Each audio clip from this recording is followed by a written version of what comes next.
ሚኬል አርቴታ የሚመራው የአርሰናል ሰራዊት ዛሬ ሳይጫወት ቪታሊቲ ስቴዲየም ላይ በነበረው ፍጥጫ ማንቸስተር ሲቲ መቼም የማይረሳ እጅግ ጣፋጭ ምሽት ሆኖ አልፏል። ለመድፈኞቹ አርሰናል የሊጉ ሻምፒዮን በመሆን የዘመናት የዋንጫ ናፍቆቱን አግኝቷል። በሚኬል አርቴታ የሚመራው የመድፈኞቹ ሰራዊት አርሰናል ከ22 ዓመታት በኋላ የ2025-26 የውድድር ዓመት የእግር ኳስ የእንግሊዝ ፕሪሚየር ሊግ ሻምፒዮን መሆኑን በይፋ አረጋግጧል። ከዚህ ቀደም አሰልጣኝ ፔፕ ጋርዲዮላ ለሁለት ተከታታይ የውድድር ዓመታት የሊግ ዋንጫውን ሳያሳካ ቀርቶ አያውቅም። በመላው ዓለም የቡድኑ ደጋፊዎች ደስታቸውን እየገለጹ ይገኛሉ። በእኛም ሀገር አርቲስቶችና ባለስልጣናትን ጨምሮ በርካታ የአርሰናል ደጋፊዎች ደስታቸውን ከዳር ዳር ሲገልጹ ታይተዋል።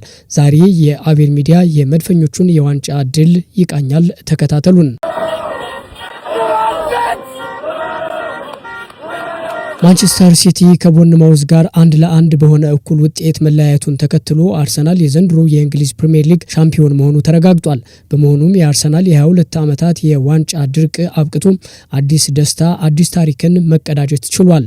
በመላው ዓለም የሚገኙት ደጋፊዎቹ ደስታቸውን እየገለጹ ይገኛሉ። መድፈኞቹ ባለፈው እሁድ በሰለርስ ፓርክ ስቴዲየም ታላቅ የደስታ አገላለጽ ለማክበር የ10 ወይም የ15 ደቂቃ ዕድሜ ብቻ ቀርቷቸው የነበረ ቢሆንም የሲቲ የነጥብ መጣል ግን ገና ጨዋታቸውን ሳያጠናቅቁ የሊጉን ባለቤትነታቸውን አረጋግጦላቸዋል። ይህ የዘንድሮ ድል ለአርሰናል በታሪኩ 14ኛው የሊግ ዋንጫ ሆኖ ይመዘገባል። ክለቡ እንደ አውሮፓውያን አቆጣጠር በ2003 በ2004 የውድድር ዘመን በአሰልጣኝ አርሰን ቬንገር መሪነት ሙሉ የውድድር ዓመቱን ሳይሸነፍ የማይበገሩ በመሆን ታሪካዊውን ዋንጫ ካነሳ በኋላ ደጋፊዎቹ ሌላ የሊግ ዋንጫ ለመጨበጥ ዳግም 22 ዓመታትን በናፍቆት ይጠብቃሉ ብለው በፍጹም አላሰቡም ነበር።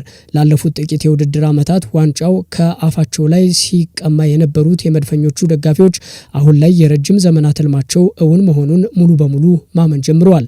የአሰልጣኝ ሚኬል አርቴታ ስብስብ ካሳየው አስደናቂ ወጥነትና እስከ መጨረሻው ሰከንድ ድረስ የመዋጋት መንፈስ በተጨማሪ የሲቲና የቦርንማውዝ ያቻ ውጤት ለለንደኑ ክለብ ታላቅ የደስታ ምስራች ሆኖ አልፏል። አርሰናል በአሁኑ ወቅት የሊጉን መሪነት የማይደረስበት የነጥብ ልዩነት ላይ በማድረሱም በቀሩት ጨዋታዎች ላይ ምንም አይነት ጫና ሳይኖርበትና ደጋፊዎቹን በደስታ ያሰከረ የሜዳ ላይ የዋንጫ አሰጣጥ ስነ ስርዓቱን በይፋ ለመቀዳጀት በዝግጅት ላይ ይገኛል። በኤፕሪል 19 ቀን በማንቸስተር ሲቲ ስታዲየም ተካሂዶ በነበረው የፕሪሚየር ሊግ ጨዋታ ላይ ለተከታታይ ወራት ሊጉን ሲመራ የነበረው አርሰናል በማንቸስተር ሲቲ በገባበት 2 ጎል ተሸንፎም የወራት መሪነቱን ለሲቲ አስረክቦ ነበር። የአርሰናል የዋንጫ ግስጋሴ የተገታ በመሰላቸው የአርሰናል ተጫዋቾችና ደጋፊዎች ዘንድ ትልቅ ድንጋጤም ተፈጥሮ ታይቷል። በዚህ ወቅት ታዲያ በሜዳው ውስጥ የነበረው የአርሰናሉ ኮከብ ዴክላን ራይስ ለቡድኑ መሪ ማርቲን ኦዲጋርድ አንድ ነገር ሲናገር በቲቪ ካሜራዎች ላይ ታይቶ እጅግ መነጋገሪያ ሆኖ ነበር። ራይስ የተናገረው ቃል ኢት ኢዝ ናት ደን የሚል ነበር። አርሰናሎች የነበራቸውን ሰፊ የነጥብ ብልጫ ቀስ በቀስ አጥተው ተስፋ በመቁረጥ ሜዳ ላይ ወድቀው በነበረበት ወቅትም ዴክላን ራይስ ግን ነገሩ ገና እንደሆነ አሁንም የማሸነፍ እድል እንዳላቸው የሚያስረዳም ትልቅ ተስፋና ብርታትን የሚሰጥ መልእክት ያለው ንግግር ነበር የተናገረው። ይህ የዴክላን ራይስ ንግግር ከተሰማ በኋላ ከእግር ኳስም አልፎ በብዙዎች ዘንድ መነቃቃትንና ተስፋን የሚፈጥር ቃል ሆኖ ቆይቶ አሁን ላይ የአርሰናልን አሸናፊነት ተከትሎ ደግሞ ቃሉ እንደገና ቫይራል ሆኖ አምሽቷል። ኢት ኢዝ ናት ደን የሚለው የዴክላን ራይስ ንግግር ራይስ ትክክል ነበር። የአርሰናል ነገር ያለቀም ሽንፈቱ የተደመደመ አልነበረምና ከ22 ዓመታት ጥበቃ በኋላ የእንግሊዝ ፕሪሚየር ሊግ ዋንጫን ማንሳት ችሏል። ይህ ከተሰማ ከደቂቃዎች በኋላም ዴክላን ራይስ በኢንስታግራም አካውንቱ የኛ ነገር ገና እንደሆነ ገና ብዙ ነገር እንደምናይ ነግሬያችሁ ነበር፣ አሁን እንደምንፈልገው ሆኖ ተጠናቋል የሚል ይዘት ያለው መልእክት አስተላልፏል። ከጥቂት ሳምንታት በፊት አርሰናላውያን ተስፋ ወደ መቁረጥ የገቡ ባሉበት ሰዓት የተነገረው የዴክላን ራይስ ንግግር ስለ ኳስ ብቻ አይደለም፣ ስለ ሕይወትም ጭምር የተደረገ ንግግር ተደርጎ መወሰዱን ታዝበናል። ብዙዎችም እንደ ሕይወት መርህ እየተጠቀሙበት ይገኛል። ከረጅም ዓመታት ጥበቃ በኋላ መድፈኞቹም ዋንጫውን ማንሳታቸውን ማረጋገጣቸው ለክለቡና ለተጫዋቾቹ ትልቅ ታሪክ ሆኖ ተመዝግቧል። ከረጅም ዘመናት ጥበቃና ጉጉት በኋላ ነው ፍጻሜውን ማግኘት የቻሉም። መድፈኞቹ ከአንድ ቀሪ ጨዋታ ጋር የ2025-26 የእንግሊዝ ፕሪሚየር ሊግ ባለድል መሆናቸውን በይፋ አረጋግጠዋል።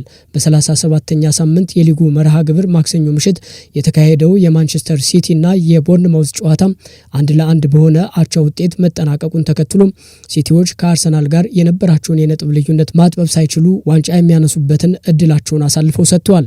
ይህም በደረጃ ሰንጠረዡ አናት ላይ የተቀመጠው አርሰናል በመጪው እሁድ የመጨረሻውን የሊግ ጨዋታውን ከክሪስታል ፓላስ ጋር ከመጫወቱ በፊት በ4 ነጥቦች ልዩነት ሊጉን እንዲያሸንፍ አስችሎታል።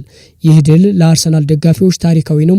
ክለቡ የመጨረሻውን የፕሪሚየር ሊግ ዋንጫ ካነሳበት ከ2003-2004 የማይሸነፉት ስኬታማ የውድድር ዓመት በኋላም ለ22 ዓመታት የናፈቀውን የሊግ ዘውድ ለመጀመሪያ ጊዜ የደፋበት ደማቅ ምሽት ሆኗል።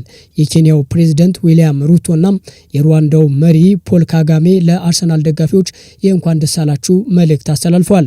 ጌታቸው ረዳ፣ ጀዋር መሐመድ፣ ወርቅነህ ገበየሁና በለጠ ሞላ በተመሳሳይ ለአርሰናል ደጋፊዎች እንኳን ደስ አላችሁ ብለዋል። በተጨማሪም አርቲስቶችና ሌሎች ታዋቂ ሰዎች ደስታቸውን ሲገልጹ ማምሸታቸውን በማህበራዊ ሚዲያ በሰፊው ሲሰራጭ ታይቷል። ውድ የአቤል ሚዲያ ተመልካቾች የዛሬው መረጃችን ይህንን ይመስል ነበረ። አቤል ሚዲያን ላይክ፣ ሼር እና ሰብስክራይብ በማድረግ ተወዳጁን እንላለን። አብራችሁን ስለቆያችሁ እናመሰግናለን። በያላችሁበት ጥሩ ጊዜ ተመኘን። ሰላም።